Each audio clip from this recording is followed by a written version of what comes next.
Itong ang lumalabas sa SOCMED ngayon, ang marami ang nagtatanong, bakit merong mga survey na, let's say, 24 million plus na si Bongo, tapos biglang may makikita nila, oh, bakit naging 21 million na lang? Bakit daw nababawasan yung mga boto?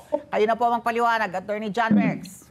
Una po sa lahat, hindi po sa COMELEC nanggagaling ang mga survey dahil ayon po sa batas, pwede lang po kaming maglabas ng official results, whether partial yan or complete na.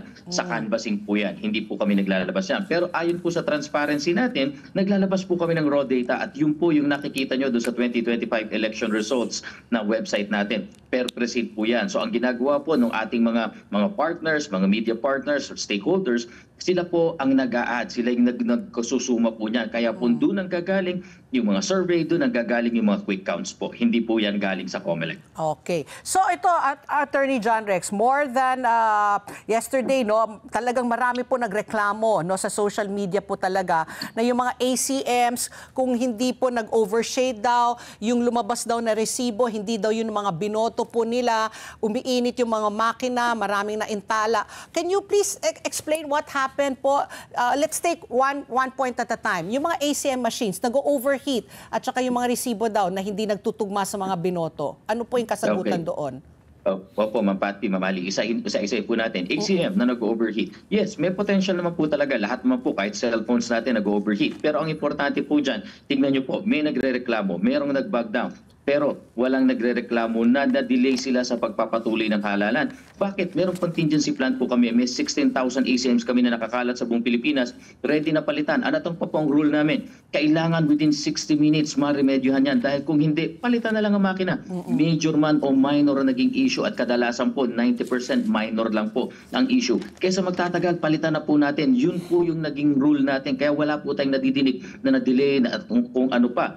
Isa pa po na nakita nyo, yung pong hindi kami kinapos ngayon ng mga pamalit dahil meron na po kaming repair hub sa bawat lalawigan. Now, going po dun sa nagsasabing hindi nagtugma. Ang nakalulungkot po dito, sa lahat ng nagsabi po ng hindi nagtutugma, wala naman po nag-i-execute ng sworn statement. Walang nanunumpa. Nakalagay po sa rules natin, pagka talaga nagkiklaim ka dyan, pirmahan mo yung resibo na yan. Ipanote mo doon sa ating minutes yan. Sumpaan mo yan sa harapan ng electoral boards. Nang sa gayon, gumulong po ang proseso. Ang mahirap po kasi dito, Ma'am Ali, Ma'am Patpi, noong pa sinasabi na yan, pero walang nanunumpa. Ang problema pang isa, wala naman po nakahawak at nakakita ng balota nila. Sino po makapagsasabi sa atin na totoo yung sinasabi nila? And that's the only way po na masiguro natin ito, pasukin ang prosesong legal. Sumpaan mo yan. Tatandaan niyo po yung nangyari sa Hong Kong nung unang botohan po noong 2022. Sabi niya na hindi nagtutugma. Ano po ang ginawa ng COMELEC? Pinuntahan po yung Hong Kong, binuksan ang ballot box. Anong nakita po namin? Tugma, walang discrepancy. Ano ang resulta ng random manual audit sa dinami-dami ng claim po mula ng 2016? Dahil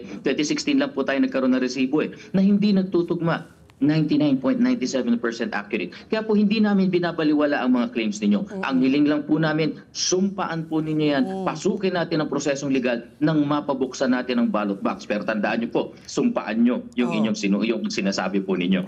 So wala talaga yung kamong signed na objection.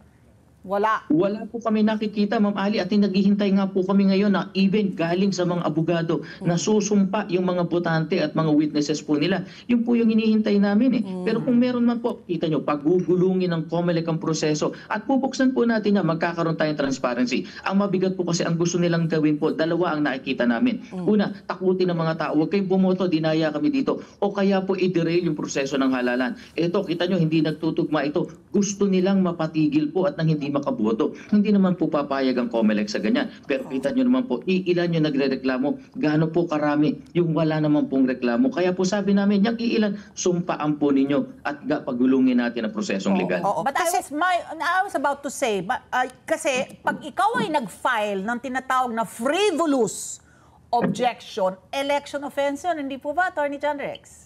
Tama po kayo dahil ginugulo mo po meron po dyan Section 261Z11 ng Omnibus Election Code, ang pagpapakalat ng false information na makaka-apekto at makaka-confuse sa botante at apektuhan ang general conduct of elections. Okay. My question be also, is it kung sinasabi mo nga baka nagkamali, sabi mo ayaw mong baliwalain, pero si Khalil Ramos, isang artista, sabi nga niya, yung pag-overshade naman, so yung nabaliwala, yung kanyang pagboto sa isang party list kasi tumagos. And I was also watching an interview of Ana de Villa. She said nga kasi napakababa ng threshold, parang 15%.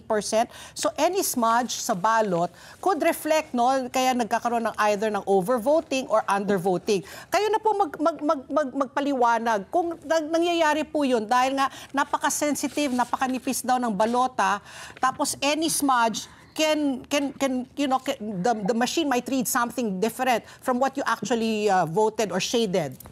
Ganito po, hindi po namin nakikita ang senaryo na yan na mangyayari. Bakit po? Yung pong mga bilog, hindi po sila magkakatabi. So unless po sasadyain mo yung magkat-ibabaw po, yun lang po yung pagkakataon na magkakadoble ka kung sasadyain mo yan or talagang hindi sinasadya, nagkamali ka. Pero ito po, sa lahat ng humawak ng balota, kung tinignan nyo po yung balota nyo kahapon, at yan po yung lagi namin sinasabi, yung nasa page 1 na bilog, nasa page 2 na bilog, kahit patagusin mo po yung tinta mo, hindi sila magtatama. Kaya wala pong katotohanan na bumoto ka sa harapan ay mabobotohan mo yung likod. Imposible po yan unless sasadyain mo. Ano yun?